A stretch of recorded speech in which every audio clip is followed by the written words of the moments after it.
right, fire signs. What's going on, my darlings? Let's see where we go. This is an energy reading for fire energy, Aries, Leo, Sag, or better known as Aries, Leo, Sag. So if you're watching this reading, pay attention to the title of this reading. If you were drawn here by the title, then I feel like you're in the right place. This may be a reading for you. This may not be a reading for you, but feel free to swap around the characters. Just take from here what resonates and leave what doesn't. Okay, that's really the most important thing. And if you are interested in, let's see, we are doing a understanding your zodiac, your birth chart class. We're doing that at the end of May. We're also doing a class on, handling relationships with narcissists or people with narcissistic tendencies, how to get beyond that, how to have relationships that are outside of that terrible construct. So empaths and the narcissist,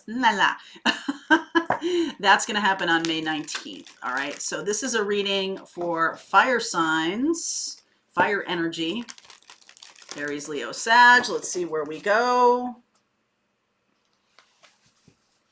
Any and all classes, links are below. Okay. All right. Serendipity. This is the Wheel of Fortune card here. A leg up. Never-ending story. I feel like somebody might be taking advantage of you a little bit. I feel like you're helping people and then you get disappointed, okay? Because, they're either taking your energy or taking your time or something like that. And in fact, like helping people doesn't really, if you detach from what they do with it, that it doesn't need to be reciprocated or something like that. But little caveat here. If you have a relationship or relationships that just drain you, that's a different matter. We're not talking about scorekeeping here. We're talking about honestly understanding a relationship. So if you give to someone and, that really does help them, then like later on at some other time, they're going to help you out or whatever. And that's kind of a normal, healthy relationship where no one's keeping score. But if all of a sudden you realize that you're the only one that's helping the other person, that is not a healthy thing. Okay. All right. So for some reason that showed up, and I feel like this person who's kind of, taking from you sees you as someone who has everything, has, have the beauty and the brains and the awesome boyfriend or girlfriend and money and fame or whatever. They see you through a lens of that you just have an easy peasy life. Okay, fire signs, they're just seeing that. And whether it's true or not is sort of immaterial. It's like this person's viewpoint. Okay, so Queen of Swords underneath, Seven of Cups, Three of Pentacles, Death. King of Pentacles, King of Wands, Lovers. Ace of Pentacles, oh my goodness, 10 of Pentacles, wow, Emperor, holy cow. Aries, Leo, Sag here, also see Scorpio. So the cool thing, this is interesting because I feel like you may be somebody who is helping people understand things. You might be a teacher. You might be somebody who's like clearing things up for people, bringing clarity to people. You may also be someone who's a master of their craft. So you see how there's an imbalance here? Like this person is always the one. If this is something that isn't working for these people, like it's always, these people who are giving. It's always this woman who is being clear and helping people navigate and stuff like that. If they're not feeding themselves, if they're not able to, kind of balance this situation, then that's over. Okay, that's over. We're not doing that anymore. No more endlessly helping. And part of that narcissism class, it's not that people are like diagnosable narcissists, but there's plenty of people on this planet who just take. Okay. And for whatever reason, it doesn't matter. It doesn't matter at all, really. And I feel like you're starting to see these patterns now that people might be taking from you. People might be taking from your good nature. Empaths have this default setting of give.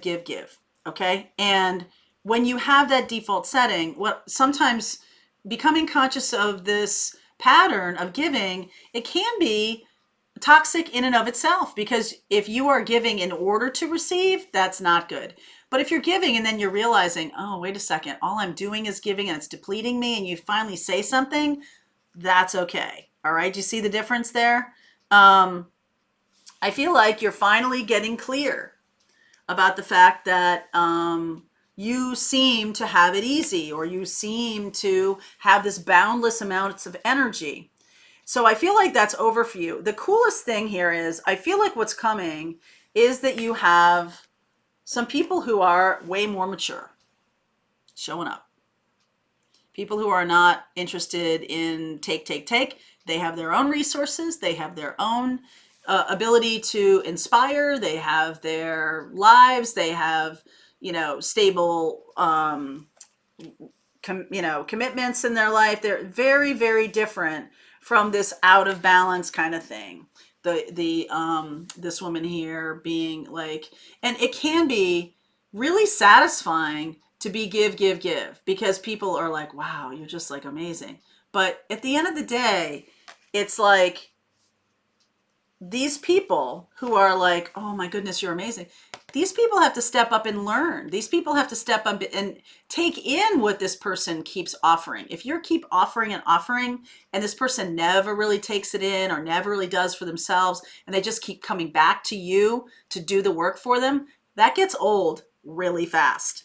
If there's somebody coming to you every time they're in trouble financially, that gets old really fast. Okay. So that's a parasitic relationship. That's not a symbiotic. That's not something that works for the long term. So now I feel like you have this beautiful new option coming in. Somebody who is could be an earth sign, could be another fire sign here. Lovers. This is a Gemini. This is Gemini, Scorpio showing up. Gemini, Scorpio, Aries. Okay. And I feel like this is a nice balanced, choice. And in fact, this card is known as the choice card. Okay. This is, I think I need to read this to you. Stay right here. Don't go anywhere. I think I need to read this to you. Okay.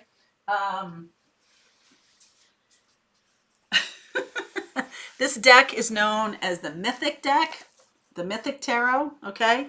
And I just want to read this to you because I've been dancing around talking about this for a while, and I really want to say it. I think this is a great deck to use to be the Lovers, okay? So this is the Judgment of Paris. Okay, that's the young man there with the apple, okay? And here we meet the Trojan prince, Paris, who was commanded by Zeus to judge a beauty contest between these three goddesses, Hera, Aphrodite, and Athene.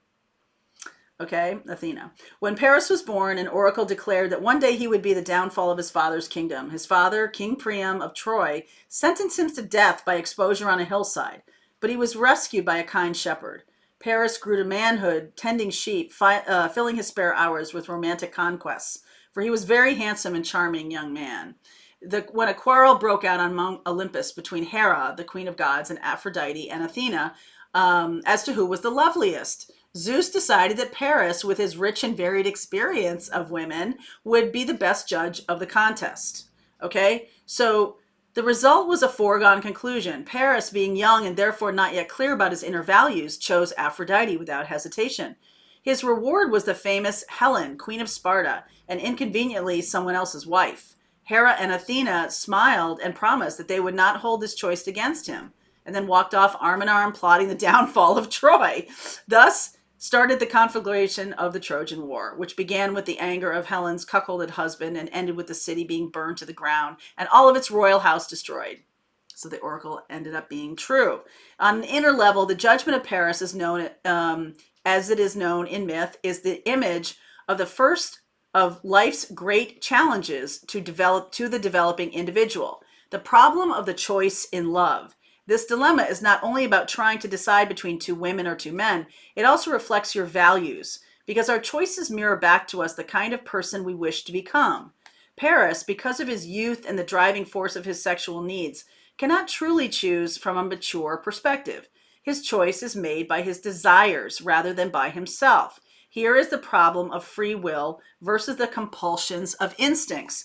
So the choice of Paris, basically, because he's a young man, immature, he's doing things subconsciously, unconsciously, right? He is taking from people, the beautiful women. He's taking from his father and all this kind of stuff. So that kind of stuff has to go. And once you realize that we all do have these unconscious patterns that, when something happens to us, we run to this one particular friend and we dump on them. And then, don't really just keep doing that. Okay. And that's a really toxic pattern. Just one example. You could always be running back to your parents for money or something like that. Or this person you're dealing with could be doing this. And you're just like Queen of Swords. You're like, I'm not going to do this anymore. I'm going to move into the choice that I'm going to choose based on my values. I'm going to choose someone who it's no longer an unconscious pattern to choose someone who is toxic. I'm no longer choosing narcissist partners. I'm no longer choosing people who take. I'm choosing more maturely. I'm choosing out of a desire to have companionship. I'm taking things slow. I realize I'm looking to someone who's stable, someone who can give me back in relationship, can give me reciprocity. So we're not keeping score here, but relationships that take eventually drain you of your life force energy. So your job is to fill yourself up so that you can be in relationship and give freely, because sometimes your partner does need to take from you. They are having a bad day. They're having a rough time. They've lost a job, or they've lost someone who is more in their mature level doesn't quite need you as much to fill them up. Okay. They still talk to you. Obviously, they still interested in your opinions. But someone who's mature doesn't run to you and need you to fill them up. They don't. And they don't typically have those issues, these big, things can happen in people's lives, whether they're mature or not. Let me just set the record straight. However, how they react to it, how they respond to it is much different than someone who would just run to a friend and dump, or run to their parents and grab money. You know what I'm saying? Like, there's just a different level of response here. So I feel like this person is someone you could build a long-term life with. Ace of Pentacles, 10 of Pentacles, Emperor. Okay? Someone who has that capability. You have the ability to, you've chosen someone who can go the distance. Okay? And when you get out of these patterns, okay, when you get out of those patterns, you're able to make these decisions. So you're transforming to another level of maturity by moving out of these unconscious patterns, seeing them and not being triggered by them to be like, oh my God, I'm doing something. Oh my God. Right. Or like, that person's doing this, like, not triggered by it, but like, honestly, like, okay, I see the pattern. Here's what I'm going to do about it. Okay. That's what's going to get you the King of Pentacles and the King of Wands. No question about it. Okay. All right. So I'm going to continue on with you. I'm going to look at Scorpio and Gemini and another fire sign, I feel. We might clarify this King of Pentacles too. Okay. Okay. All right. Link is below if you want to continue on with me, fire sign. I'll see you over there.